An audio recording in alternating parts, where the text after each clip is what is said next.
안녕하세요. 저는 세브란스병원 소아정신과에서 마음이 아픈 아이들과 부모님들을 상담하고 있는 천그나라고 합니다. 오늘 제가 여러분들께 말씀드릴 내용은 느린 학습자에 대한 내용입니다.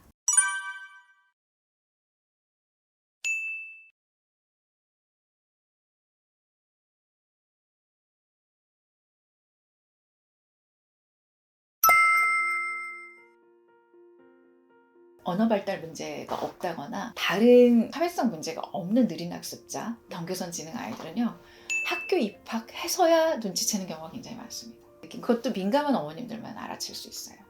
시험지를 나중에 받아오거나 선생님들한테 피드백이 살짝 오거나, 그런데 그것도 경계선 지능 아이들은 저학년 때는 또 그렇게까지 드러나지 않아요. 여기서 전제는 언어 지연이 없었다거나 산만하거나 사회성 문제가 없었다는 전제 안에서 정말 순수한 경계선 지능의 아이들은 생각보다는 굉장히 늦게 눈치를 챌 수 있습니다. 그리고 또 뒤늦게 오는 경우에 대부분은 전혀 모르다가 3학년 2학기 또 5학년 그때가 고비거든요. 그때 이제 애들이 난관에 부딪히게 되면서 갑자기 우울해지고 공부를 좀 등한시하고 시험 상황을 굉장히 두려워서 시험 때 배가 아프고 발표 시간에 자기 모르는 거 물어볼까 봐 입을 닫고, 그런 증상들이 합병이 됐을 때 그거 치료하려고 왔는데 검사해보니 뒤늦게 경계선 지능이 같이 드러나는 경우가 종종 있어요. 그래서 여기서 핵심은 언어 지연과 산만성이나 사회성 발달에 발달 문제가 없을 때 경계선 지능은 정말 알아채기가 어렵다. 입학해서야 알아챈다 라는 게 핵심입니다. 그게 이제 연령의 차이가 좀 있을 것 같아요. 사회성 발달 문제는 없는 아이라면 경계선 지능이라는 거 하나만으로 애들하고 못 어울리지는 않습니다. 어울리는데 아무 문제 없어요. 특히 유치원 때까지는. 초등학교 저학년 때까지도 크게 문제 없어요. 초등학교 이제 학년이 조금씩 올라가면서 아이들이 조금 이해도가 조금은 떨어지고, 애들은 뭔가 막 근사한 얘기들을 하고 뭐 공부에 대한 얘기도 하고 그러는데 그걸 순간순간 못 따라가서 나는 왜 쟤네들이 하는 말을 잘 못 알아듣겠지? 뭐 그런 생각 때문에 말을 잘 안 섞으려고 하고 위축되고, 그런 2차적으로 정서적으로 위축될 수는 있어요.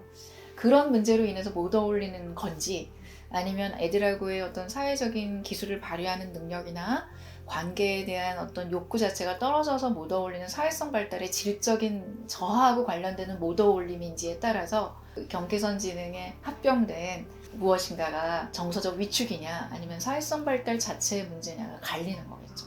그거를 알아볼 수 있는 가장 중요한 거는 과거력과 무엇이 더 우선적으로 나왔던 거냐. 예전에는 잘 어울렸던 애가 학교 들어가서 애가 위축이 됐다 그러면 아까 정서적 위축, 2차적인 그런 거일 가능성이 높지만, 원래도 조금씩 이 2~3살 때부터 어린이집 보냈더니 애들하고 좀 못 어울리고 혼자 노는 걸 좋아했다라든지 그런 게 있다면 그건 사회성 발달의 문제가 더 기저의 메인으로 있다, 그렇게 이해하시면 될 것 같아요. 저 같은 경우는 이제 임상 환자를 보는 의사이다 보니까 상당히 많이 그런 애들이 대부분이지만, 사실은 병원에 안 오고 있는 일종의 눈치채지지 않은, 병원이라는 곳에 근처에는 오지 않지만 학습 현장과 학교 현장에서, 유치원 현장에서 어려움을 겪고 있는 애들이 사실은 더 많기 때문에 저는 임상적인 어떤 언어장애나 ADHD라든지 자폐 스펙트럼 장애와 경계선 지능이 함께 있는 애들이 상대적으로 매우 적을 거다라고 그렇게 추정을 합니다. 아이들이 사실은 환경적 자극에 대해서 뇌가 발달을 하거든요. 그런데 그 환경적 자극을 상대적으로 못 받는 가정들이 있습니다. 예를 들어서 만 3세까지 뇌는 급속도로 발달해요. 그만큼 초기 3년이 굉장히 중요한데, 그때 어떤 환경적 자극을 주고 부모하고 어떤 관계를 갖고, 또 그때 얼마나 오감을 자극을 받았고, 또 얼마나 이 상호작용을 많이 경험을 했느냐가 다 두뇌 발달에 중요한 영향을 주는데, 아니면 진짜 중요한 건 정서적 자극과 환경적 그 어떤 상호작용의 자극인데, 그때 너무 어린아이일 때 조기 교육을 시킨다면 학습적으로, 그러면 오히려 더 뇌가 발달에 역행을 하는 일이 벌어지거든요.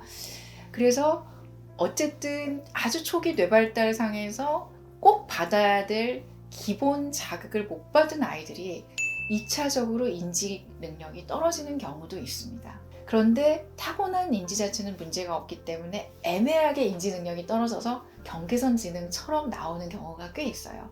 그게 가장 흔한 요인이에요. 환경적 요인.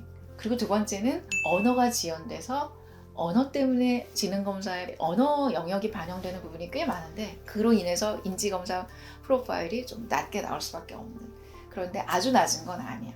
그래서 나중에 언어 치료를 해서 언어가 어느 정도 향상이 되면 인지 능력은 어느 정도는 올라가는 그런 경우도 있습니다. 세 번째는 여러 가지 집중력을 또 관장하는 전두엽 기능이 좀 떨어져 있을 때 그런 경우도 그 지능이 경계선 지능으로 나올 수 있거든요. 그리고 네 번째는 아까 말씀드렸던 사회성. 생각보다 사회성 발달이 지능 검사에 영향을 굉장히 많이 미칩니다. 사고의 유연성이라든지 또 낯선 거에 대한 어떤 바로 받아들이는 어떤 정도라든지 문제 해결 능력이라든지 추론이라든지 그런 것들이 다 IQ의 항목들인데 그게 사회성이 떨어져 있는 아이들은 조금 고지식해서 한 가지에 머물러서 해결이 안 되면 멈춰 있거든요. 그러다 보니까 IQ 검사 수행 능력이 저조해질 수밖에 없죠. 그래서 그런저런 여러 가지 것들이 영향을 미쳐서 경계선 지능이라는 결과로 도출되는 것이지 경계선 지능의 원인은 뭐 어느 뇌의 영역에 문제가 생겨서 또는 유전적인 원인 그런 것들은 사실 밝혀져 있는 것은 없습니다.